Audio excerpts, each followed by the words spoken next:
So I wanted to be a pro athlete, realised at an early age that I wasn't going to be good enough.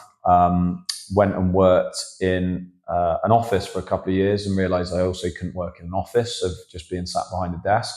So my dad was head of sports development for South Gloucestershire Council, and they were running an apprenticeship programme, a coaching one. So after travelling, I went and did that. And loved every minute of learning how to coach all the different sports and different age groups. And my mother was a primary school PE lead as well. So I went and did some work within the primary school setting and realised, one, how much I enjoyed it, but two, what a big opportunity there was for a quality PE and sports provision within primary schools.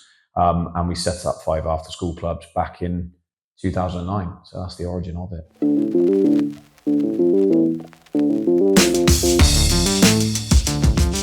Yeah, so we had, as I said, 5 after-school clubs linking to Bristol Rugby Club back then, and that's all we were running. It was tag rugby clubs, 5 of them just within Clevedon. So going forward into 2025, we now have over 1,400 hours of either PE coaching or childcare every single week, and will affect over 25,000 people, children. In fact, we don't just have one project now. We have every single project you could imagine that a primary school would want, whether that's PE, sport, teacher training, or childcare. So we facilitate everything within a primary school setting.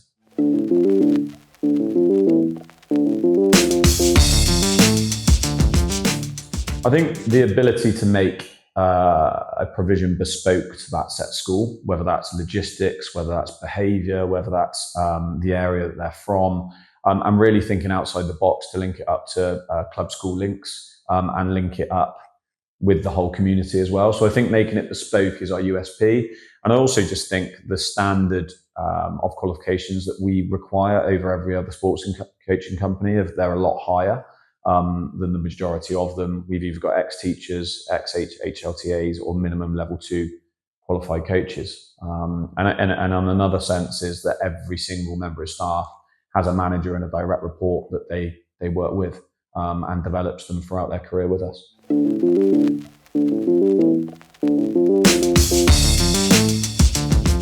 My business coach and mentor said to me, one, he said, you're not a business owner if you're still working within the business. And that was a bit of a challenge to me. And on the other side, he also said that you're really selfish not offering other children around the UK the provision that you provide because of the quality of it. And that was the huge driver, really. I get huge motivation from affecting thousands of children a week. And I don't want that just to be within the Southwest. I wanted to expand that across the whole of the UK and even wider.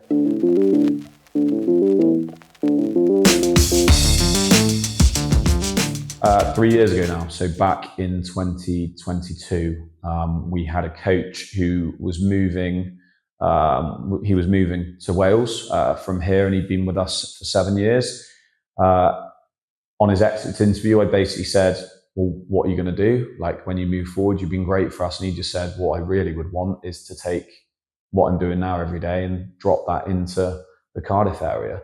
And kind of, I suppose, the rest is history. We went for a walk. We set up as a franchise business. And he was our pilot model for the first year and was really successful within his year 1. So yeah, that was what the leap of faith was.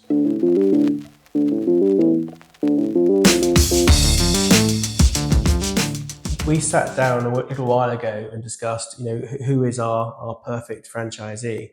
And actually, it's the person who understands sport, or is it from education, has a background in sports coaching themselves anyway. It's always a big help, and uses those transferable skills to pass on to children that they can then give that something back into the community again.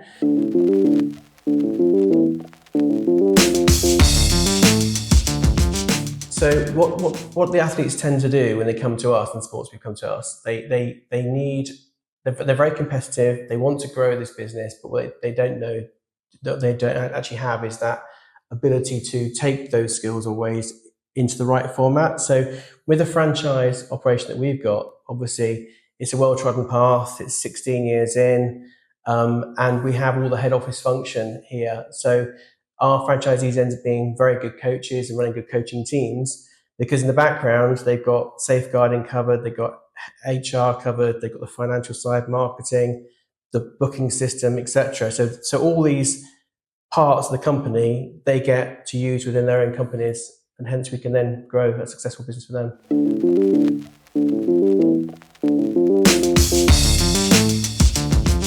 It's all very different. So it depends on the skills that each franchisee have when they come to us, and we adapt the onboarding based on that person's skills. So we have a whole onboarding process for a potential franchisee that doesn't have all of those skills. It can take up to about 3 months to do the onboarding process. But then when they have completed that process, they are fully ready to go and talk to schools and to win contracts with them. The shortest time is probably with one of our existing coaches within the organisation that's come through, and it's about 4 weeks. But we have a whole 50-point onboarding process, and we tick them all off one by one to make sure they're fully ready to go and talk to those schools and deliver those sessions.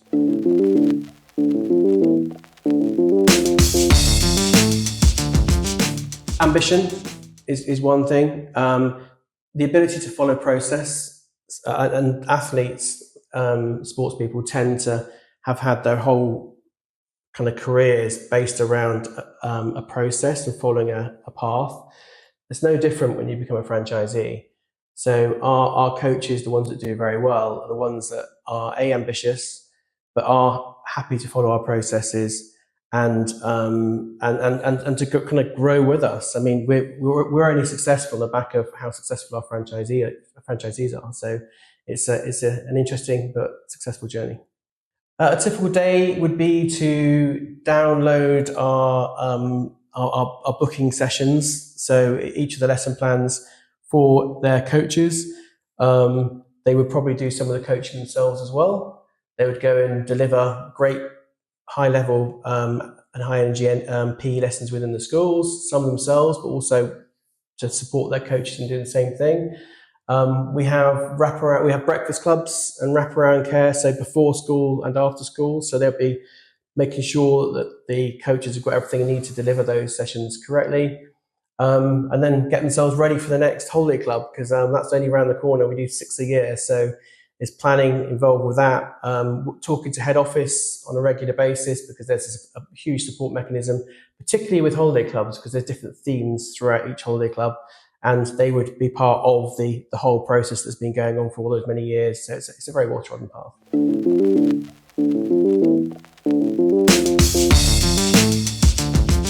Okay, so there's two main areas. The best way to describe 2 main areas. There's in curricula, which is PE lessons and some lunch clubs, etc. So everything within the standard school day, and often that's paid for by the schools.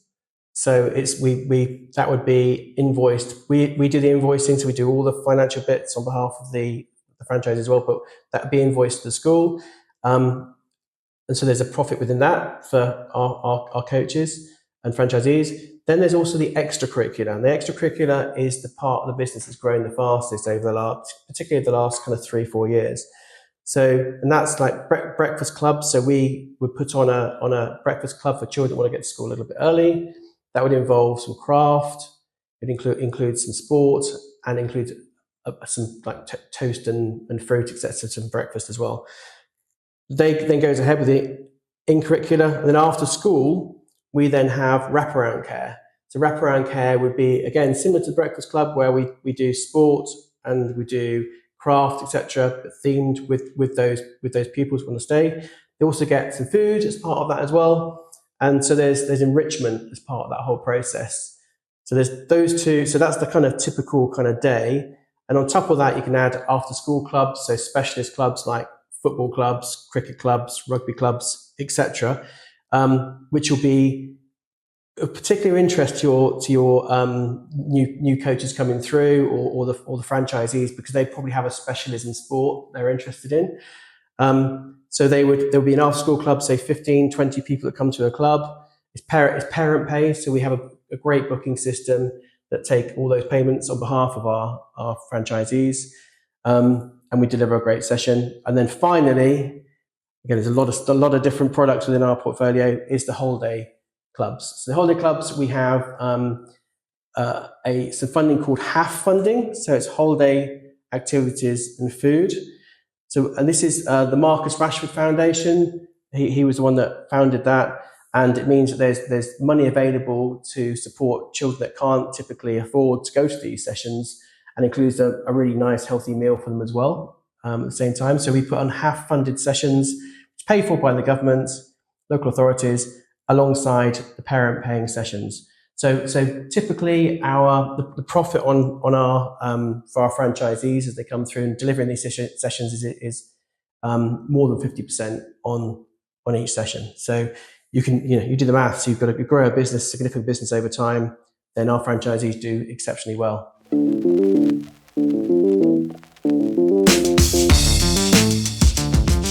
Yes, definitely it's possible for a full-time athlete to run a franchise now. When I actually founded the business back in 2009, I had a full-time job, and it's about that delegation. We know there's a 50% margin on every program that we run. So yes, the profit margin would be a little bit smaller, but there's still room in terms of to grow a sustainable and profitable business whilst you are a full-time athlete.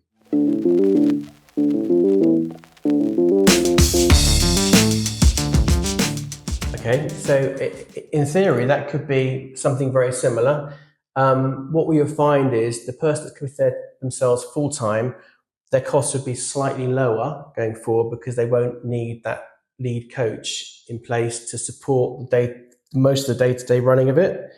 But that's the difference. But a typical return on investment on our franchise business is anywhere from 3 to 6 months. People question that sometimes because it seems like it's very quick, but when you understand the contract values within the schools, particularly for the extracurricular activities, the maths add up very well for our franchisees.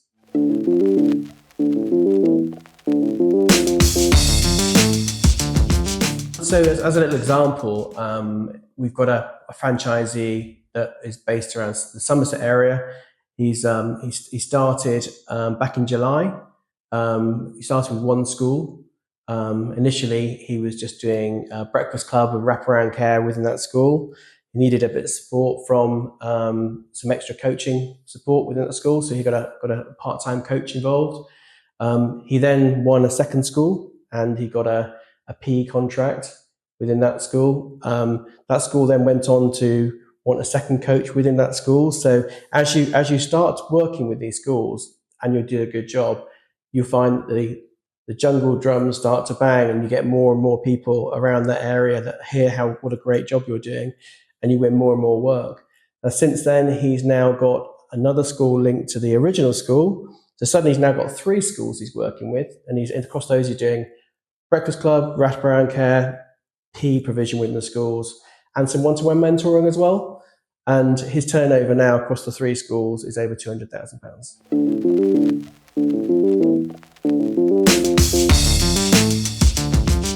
So currently, franchisees-wise, it's really varied. We've got people from all different backgrounds, including football, rugby, cricket, taekwondo, bobsleigh, athletes, all a variety, and that's great because they've got their own niche. But they also are happy to experience other sports within that. So that's great. We've also got teachers, we've got HLTAs in schools or people from education, and we've got sports coaches as well that have come through alongside the athletes.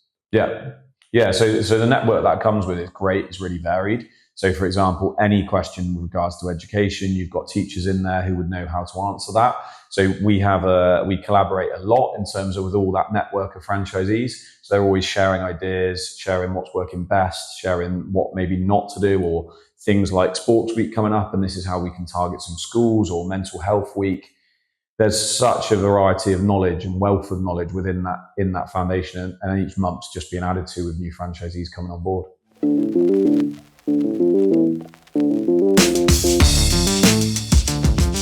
I think for me, it's that what I love about athletes is they're really competitive and they love that result.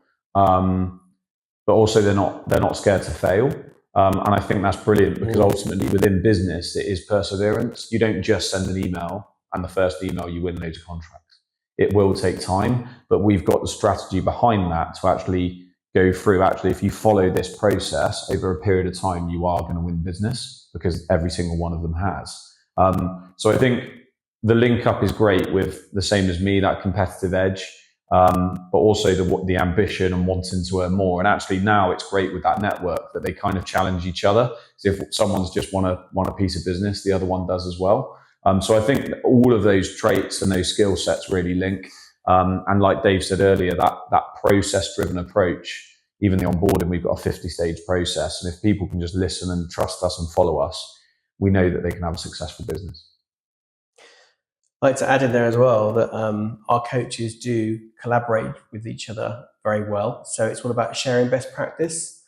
So when they first come in to the business, the first thing we do, or even before they decide to join the business, the first thing we do is say, you're not allowed to join our business until you've actually spoken to our other franchisees, because you want them to have the full story before they decide to come on board with us. And they'll get the whole process there. So we're open book, talk to our franchisees first, do your due diligence that you need to, and then we'll have a proper conversation about becoming a franchisee.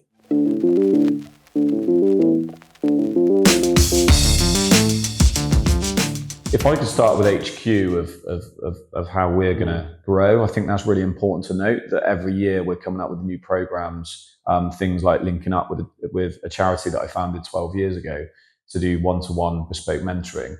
Like that's something that we're offering. So we're ever evolving. So from an HQ point of view, what we want to do is keep providing award-winning programs that are ticking another box within the education sector. So we're not just sitting still. Like I said, 16 years ago, we had one program in one sport, whereas now we tick every sport, but we've got over 10 different programs that run within the schools. So for me, over the next 5 years, we want to work with 1,000 more kids, but actually develop brand new programs that aren't yet being run across the UK. So I think that's really important. And as soon as we've piloted and they work, they get given, that model gets given to all the franchisees. Also, currently, the main bulk of what we're doing with our franchisees is based around the Southwest, although we have now got hubs in Leicester, Tamworth, London, a lot of interest in Northampton and around the Midlands. What tends to happen with these hubs is they mushroom out. So we've got one person, say, in Leicester, that person does very well, somebody else inquires, and it just spans out to all the territories around each of our franchisees. So I see this whole model working like that, and you'll be fine. Eventually, they will join up. So we'll probably cover about half to 3/4 of the whole of the UK, and inevitably our franchisees will also take us overseas. We've already got interest from Dubai, potentially other areas as well. But it will go overseas, but our franchisees will take us there.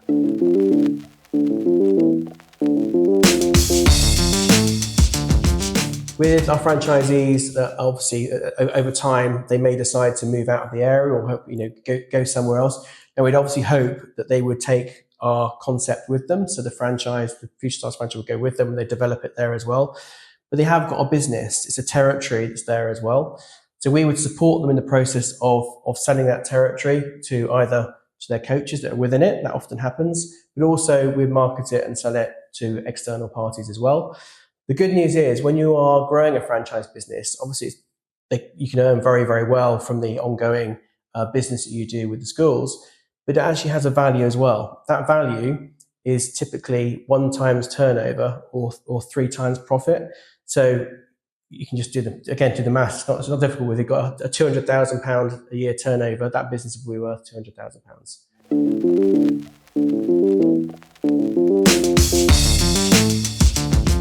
I think for me, there's quite a few reasons. I look at myself and think when I set it up in 2009, it was lonely. I wasted thousands of pounds on things that I shouldn't have bought. Obviously, all the franchisees get to use our website and our booking system. We've spent £50,000 alone just on making sure that that's where it needs to be and bespoke for this industry. But we keep developing that, and this year alone we would have spent another over 10,000 on just keeping developing that. So not only that, the school database that you're going to get if you buy a franchise, we have all the names of every single school within that area, the head teacher's name, the website, the address, the telephone number. I know alone when we created ours, that took us over 2 weeks just to create that. and we didn't have all the detail you've got now. So things like those two, so the website, the booking system, and the database of all the schools. But also on top of that, who we link with. So we link with a company called Aspire, and they have the PE Hub that we use. So basically, we've got every single sport on that, and every lesson plan you would do, whether that's badminton, lacrosse, gymnastics, dance, for every single age group. Not only are they physical ones that you can print out, but I'm really visual. A lot of athletes are. There's videos of how to actually run those sessions within that website as well. So we predict that it's 4 or 5 years that it accelerates you by, because you're getting given a website that you'd have to pay probably more than our franchise fee from outset, which is all singing and all dancing and provides you all the support, let alone all the support internally from our marketing team, finance team, administration team as well. So yeah, for me, it's a no-brainer. And if I was to start again, I wouldn't be setting up on my own. I'd be buying a franchise.